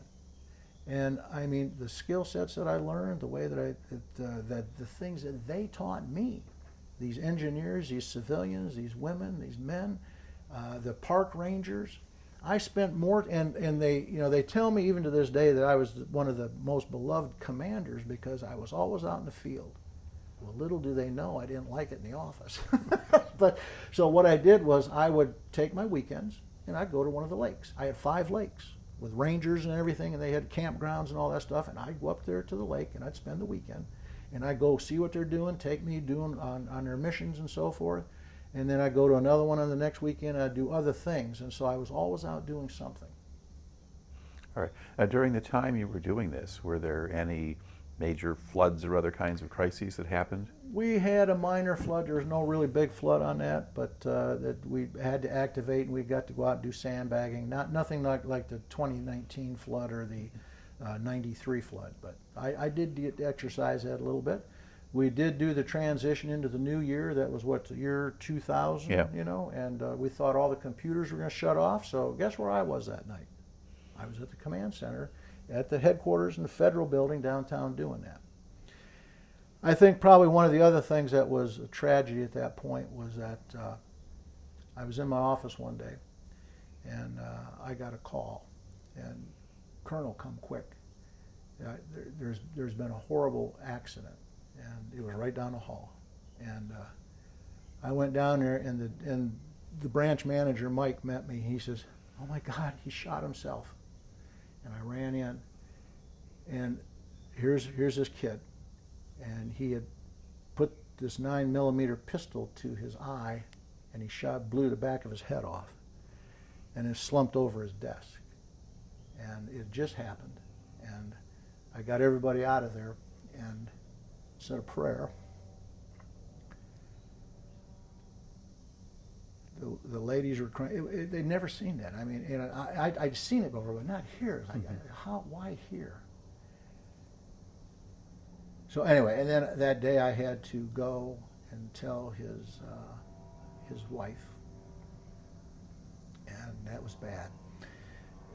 I mean, military wives, I think they expect that. I know my wife, Michelle, she'd always expected it. I knew she would handle it. But the civilian wife, I showed up at her house and she screamed, she hit me.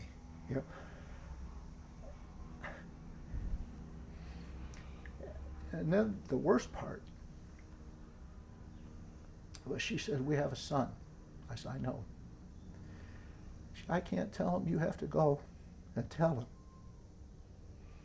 So he was at school, and I went, and he was in a Catholic school, so I asked the priest, I said, "Would you please bring him in?" And he was old enough, but he didn't really understand, and took the mom with me, and that was bad.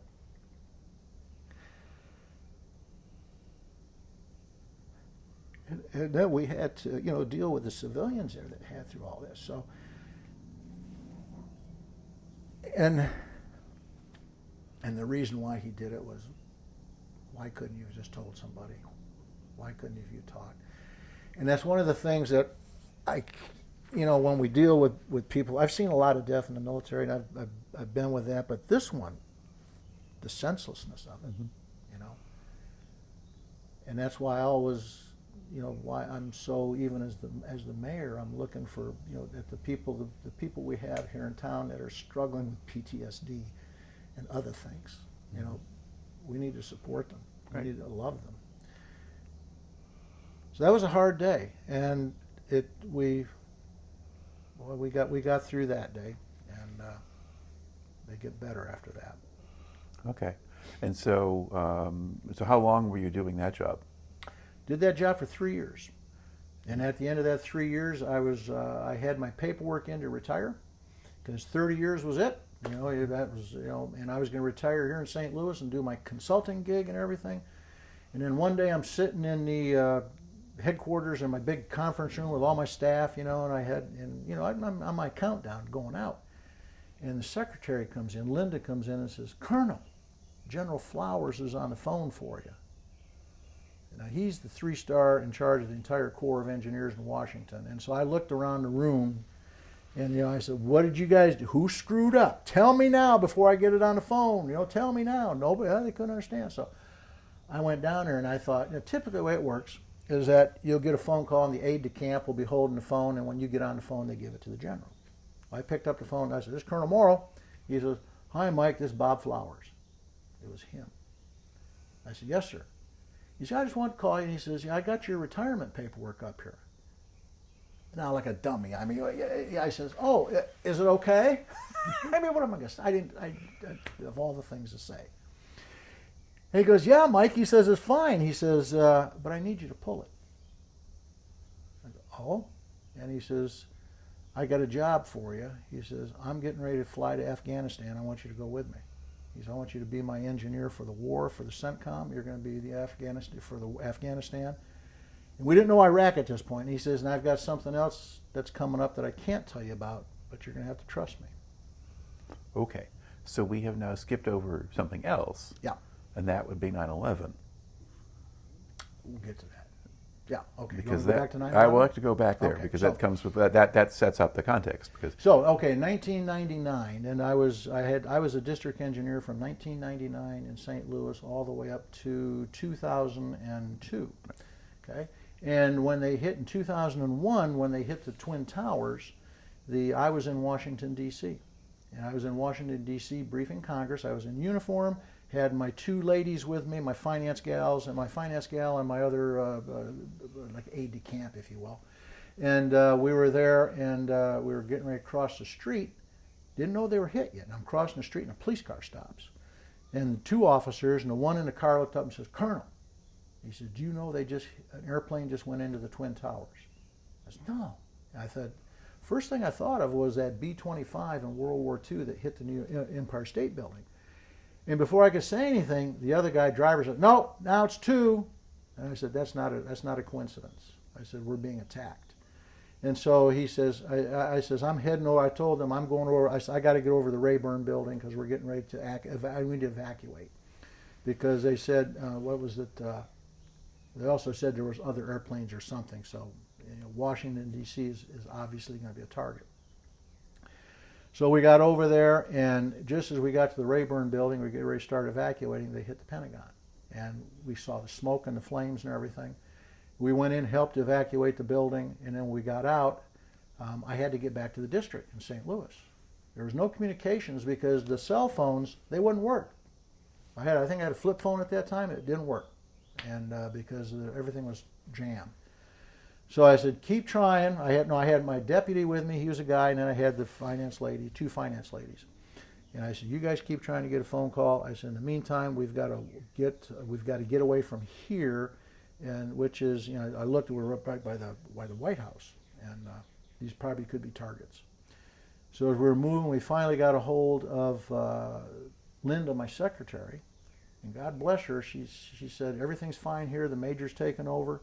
I said, get me a rental car. Because number one, everything is shut down. There were no subways. There was no taxi cabs were all filled up. People were scrambling around. Cell phones didn't work. Nobody knew what the hell was going on.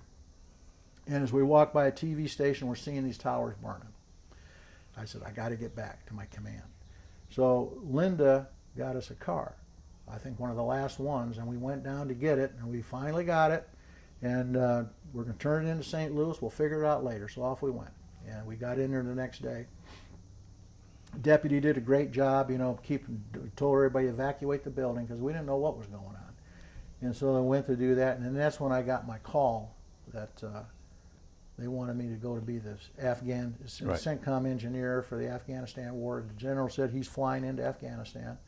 And they're gearing up to do something. I knew what it was, and so I told them, I says, I'll be honored to do that. And so they ripped it up, and away I went. Okay. When did you go to Afghanistan? It was shortly after the change. We quickly threw together a change of command for the district. The new guy came in, and I flew off to Washington, D.C., and got on a plane with the general, and off we went. And then what route did you take? Do you remember that? I have no idea. I was in a C-17, and we got over there, and all I remember was getting into Afghanistan. it seemed like in the dead of the night we had to corkscrew down, and of course they didn't tell me they were doing that. And we're in this plane with all of a sudden it's starting to take circles down and so forth and so on, and we land on this active runway that the engineers are working on. And so from there we started our tour of what we were getting ready to do that evening. All right. And what was the situation in Afghanistan when you got They there? had just captured, our forces were just captured working with Bagram. I mean, it wasn't like it was before. We just captured that, so there was still active munitions going on, still fighting going on. There was the engineers clearing mines all over the place, and it was very, very active routine going. Okay. And what was your actual job there? My job there was to get with all of this, make sure all the staff officers were correct, see what the combat operations were doing, and assess all of that, and then take back with the general because we were going to our next stop. So we were making command tours, going around to do all of that, and then I had to set up and actually start working with that. All right. And this is all for the engineers? Yep, just the engineers, yes. All right. And was this involving things like establishing bases, or was it still just clearing out mines? Still in the mine clearing phase and all that, yes. All right. And how long did you stay there? We didn't stay there that long. We flew in. We were there, I think, maybe 1-2 days, and then we flew out, and then we headed on over into our next locations. We hit a couple of them, 2 or 3 of them all the way, and then we ended up in. I'll think about it in a minute, but yeah. These are all different places in Afghanistan. No, other countries too. Other countries, okay. Because we were just more, we K2 and a bunch of other places that we had to go to also.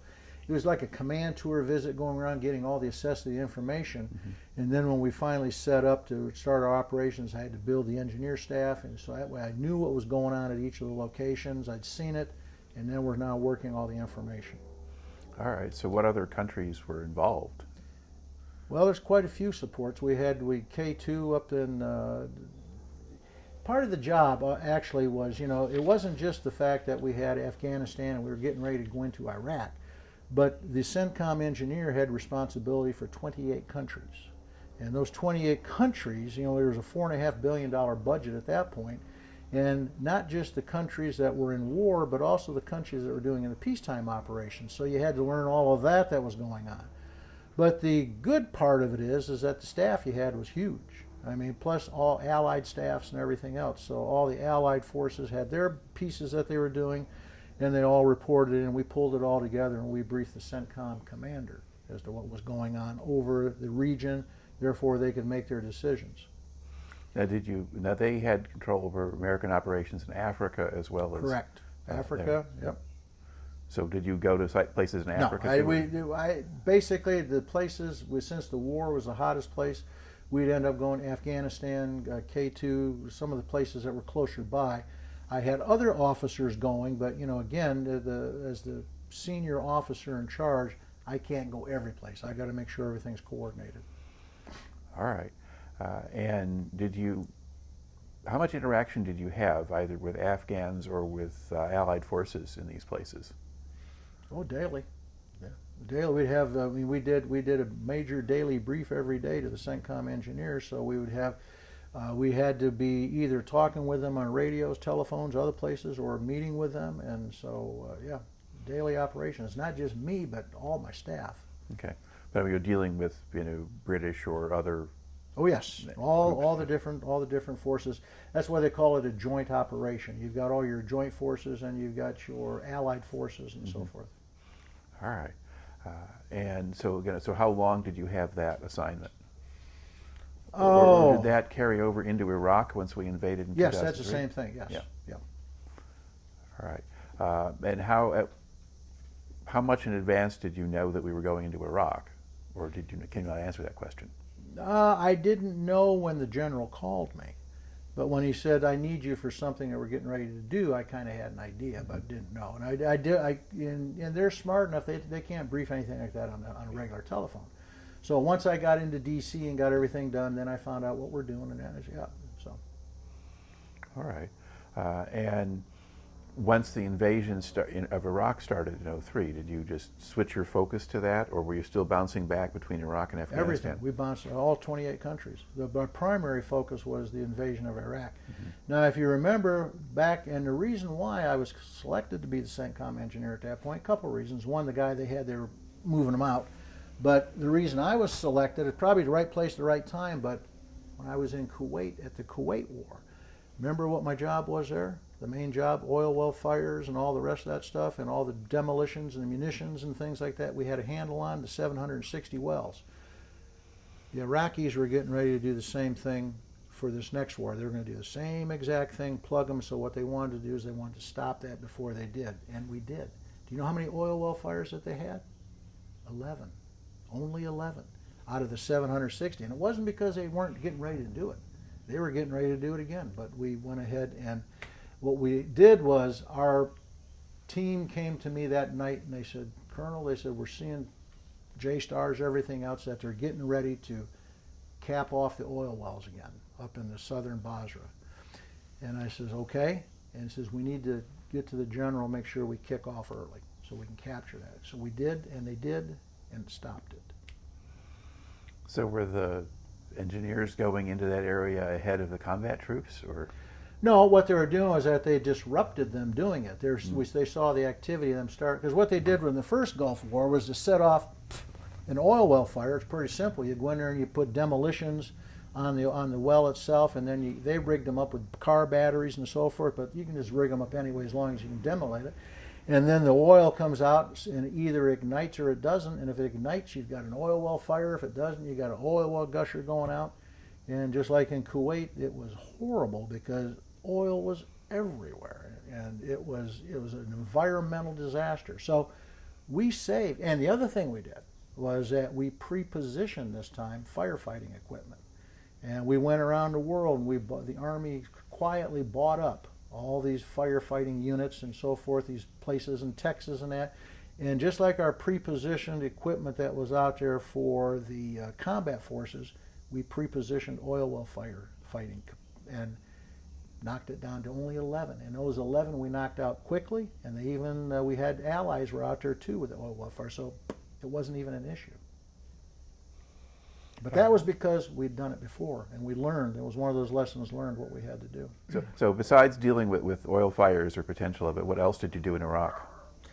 Oh, we did everything. I mean, everything engineer-wise, and we did all the combat engineering, and of course now, I say we did it. I mean, we orchestrated, we controlled all of that at this command headquarters level, and then each of the Army units and so forth did their own combat engineering items that they did. But we orchestrated it all, we briefed it all, we kept the general informed on it, and we then would prepare the larger plans for other areas. So it was quite the operation, and.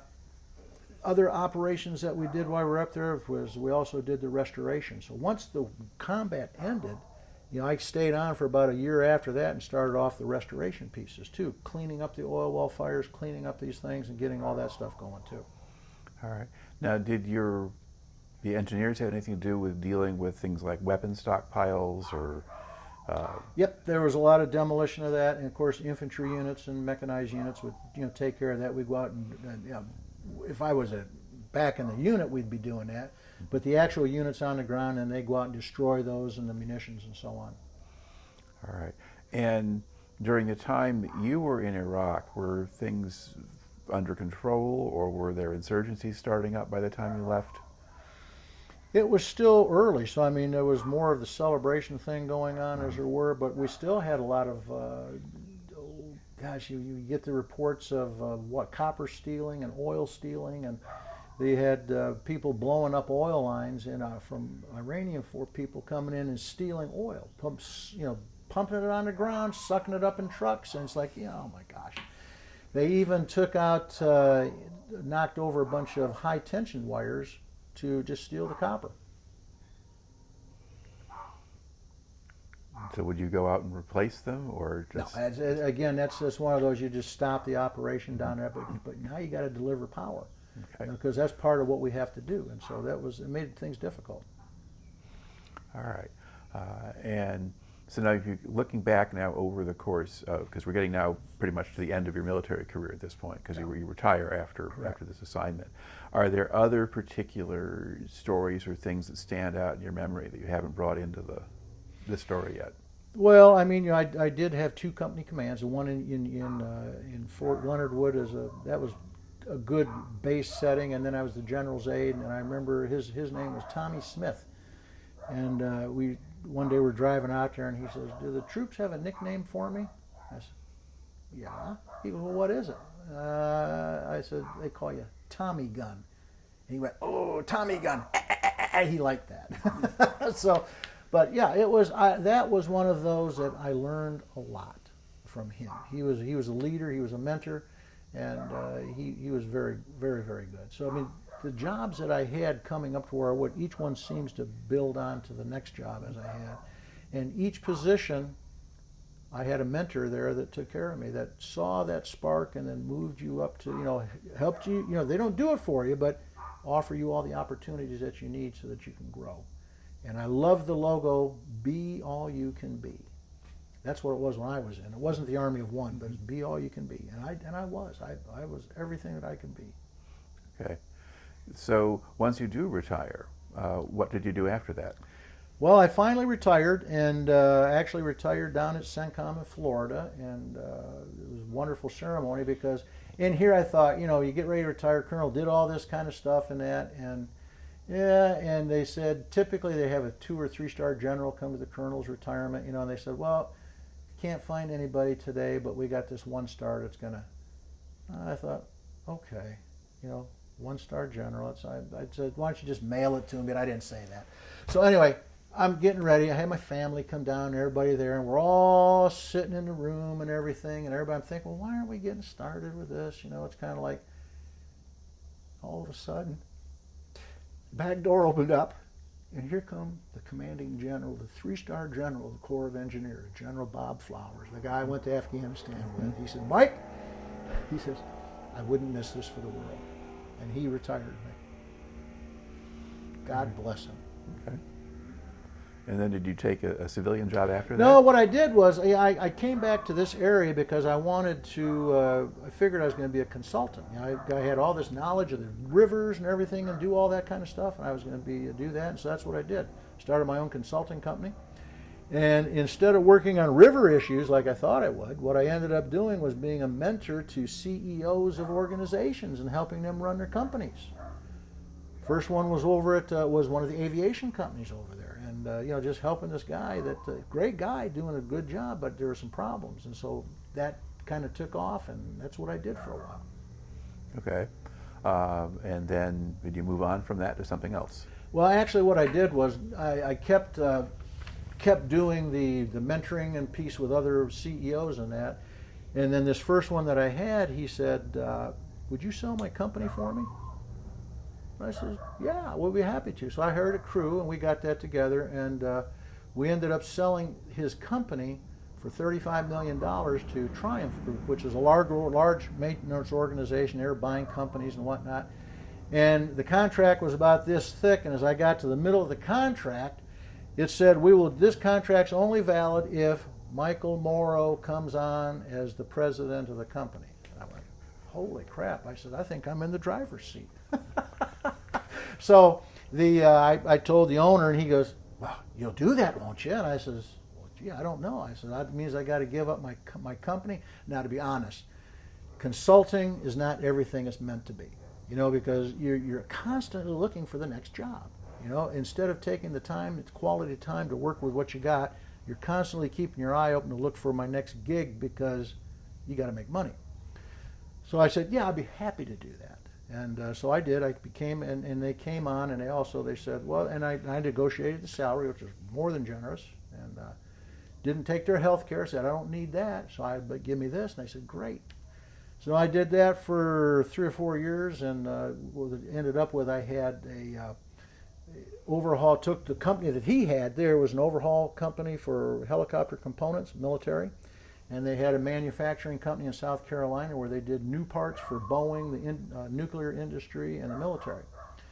And we went out and started in working in. I had to learn how to deal with all the civilians. I dealt with them as consultant, but now I'm their boss. And so it was good, but then we took it one step higher.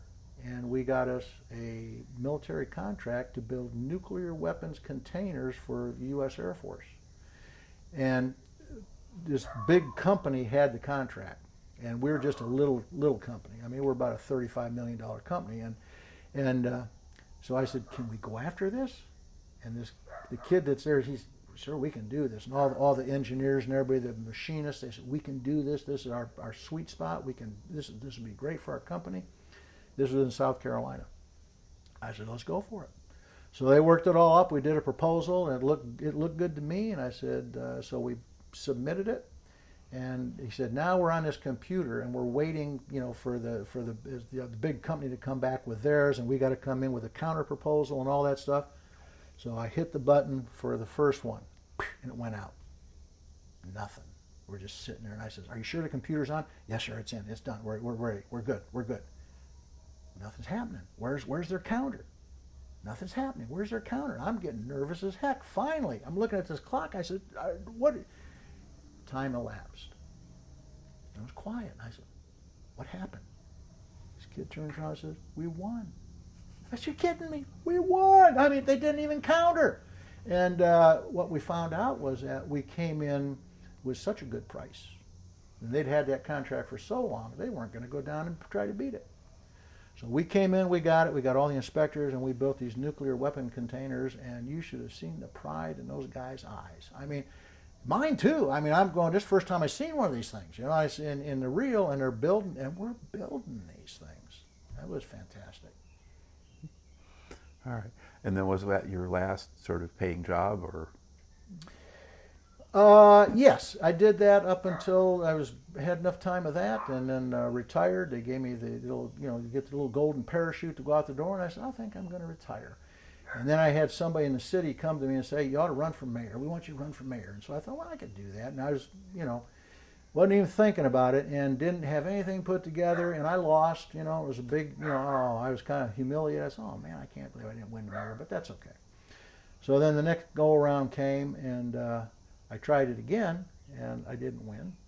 And I said, "That's it. I'm done. They don't want me." They let them fight, let them do their thing. It was an interesting time. Okay. Now, mayor, of course, mayor of Grafton, Illinois. Grafton, Illinois. That's right. Beautiful little river town, gorgeous river town on the river. And that's where I settled into, met my wife. So, right. Yeah, my first wife had passed away, and and so I met her. And the interesting thing was before I became mayor, they said, "How did we get together?" Was that when I was district engineer here, I used to regulate the towboat festival. I'd authorize it by signing the permits and so forth. And so they do that, and it was a nice little fundraiser for the city. So when I came back, the Telegraph newspaper did an article on me. Big thing said, "Colonel's back, retired from Afghanistan, Iraq," and all that good stuff. And so the ladies here, Debbie Wedding and a bunch of her people, they saw it, and they called me up, and they said, "Hey, we got the Towboat Festival coming up here." This was June. "And we'd like you to be our guest of honor." I says, "Well, yeah, that'd be great." Now, I'm thinking consulting, right? This is before the aviation. I'm thinking I'll make some more points of contact. So the day of the thing, about 2 days before the event, Debbie called me, and she says, "I hope you don't mind, but we got you a hostess for the evening." Now, I almost said, "I don't think so," but I said, all right. Still thinking consulting. So I showed up at the appointed time, and first thing I noticed, I was overdressed. So I'm standing there we're going on a little boat dinner cruise. And I'm taking off my tie, I'm going to take off my jacket, and I notice this little Subaru pulls up. And there's this gorgeous blonde in there with a couple other ladies, and I'm looking, isn't she nice looking? And so anyway, I said, well, I watched her go off, and I said, I'll go, there's Debbie. I'll go find her and see who this date is I got. So as I'm walking over, this good-looking blonde hooks up with Debbie. So as I'm walking over, I'm thinking, I can't be this lucky. Well, I was. They said, "This is your escort for this evening. This is Miss Lynn Adams." And I said, "Well, thank you so very much." And we had a good night. Had dinner on the boat, and everything. And so when it was over with, I said, would you like to go out with dinner? Would you like to go with me to dinner tomorrow night? She goes, no. I'm thinking, I thought we had a good time. I think, what did I do wrong? She goes, I can't because I've got to work the towboat festival. Would you like to work the towboat festival with me? I goes, yeah.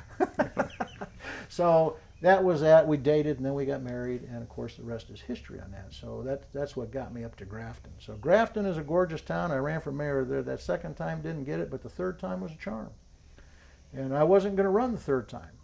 But Richard Mosby, one of the former mayors, came to me and said, we want you to run. There's too much fighting going on, all this other fighting, and we got a marina lawsuit happening. We can't be doing all this stuff. So I said, I'll only run if I have support. We said, we'll have an organization. We will help you run. And they did, and we won. And came in and then basically stopped all the fighting with the marina. We got that all straightened out, got a brand new contract. It was good for everybody.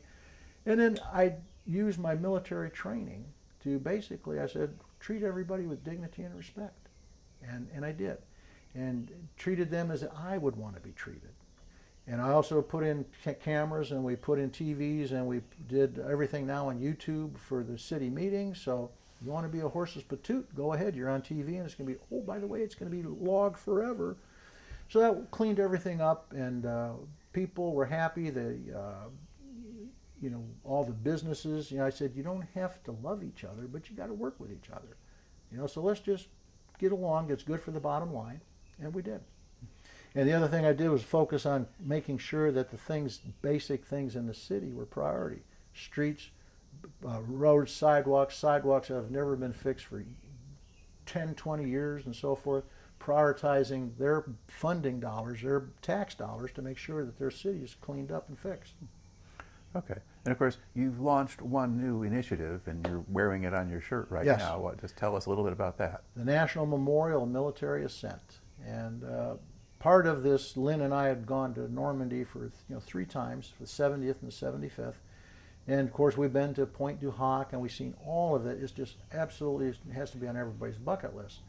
But when I came back, and it was 2019 after the flood, we were driving down the river road, and I looked up and I pointed to the cliff, and it reminded me of Normandy. And I told Lynn, I says, Pointe du Hoc.